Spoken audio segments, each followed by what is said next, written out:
Over the years, I've met a lot of people who have made it on paper. You know, the big job, the big salary, you know the drill.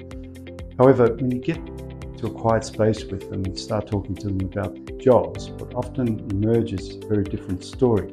I'm frustrated, I feel stressed, overwhelmed. Some people have even said to me that they're counting their paydays to retirement. Quite the contradiction. And it's not because the work or the job that they had wasn't a good job or that they weren't putting the effort in. Something along the way separated who they were and what they were doing. Hi, I'm Sinko, founder and director of Vuuma Collaborations, and I'd like to talk a little more about professional identity. You know, it's a time where we move from asking, what do we need to do, to how do I contribute? How do I add value?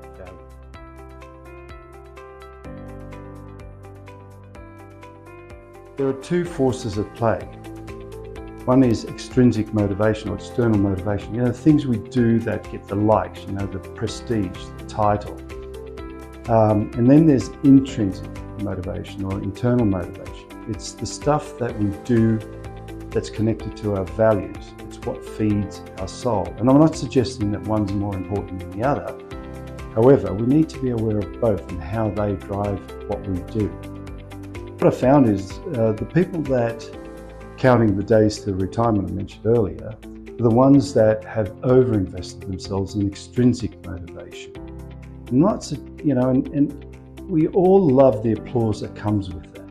You know, it makes us feel good. However, it's only while it lasts. There'll be a time when the algorithm changes and where you won't get the job, you won't get the corner office. Someone will beat you to those things, you know. And it's that then when we start to fundamentally have to deal with the harder question. Do I like who I've become?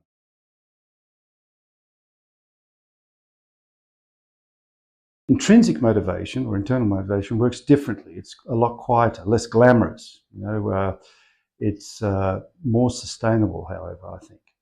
And it's where we link our professional identity to the things that genuinely matter to us. You know, we become more consistent, resilient, honest with ourselves. We don't need to reinvent ourselves each time a new, a new trend comes along.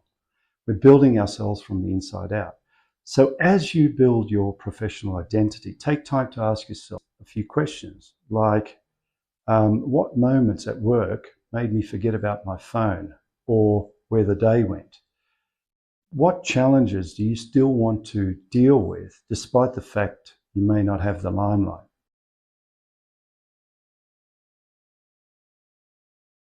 I urge you to act on these answers, even in the small part. You know, select the project that aligns with your values, not just your CV. May not be the most glamorous one, by the way.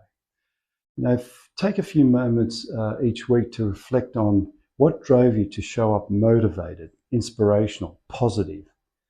The key message here I think you're picking up is lead with intrinsic motivation. The extrinsic rewards will follow.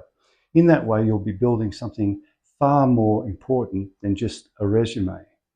You'll be building a professional identity with an exciting future so that 10, 20, 30 years from now, you won't be counting your days to retirement. You'll be grateful you chose a path that in the deepest sense is your own. Thank you for listening. I wish you well.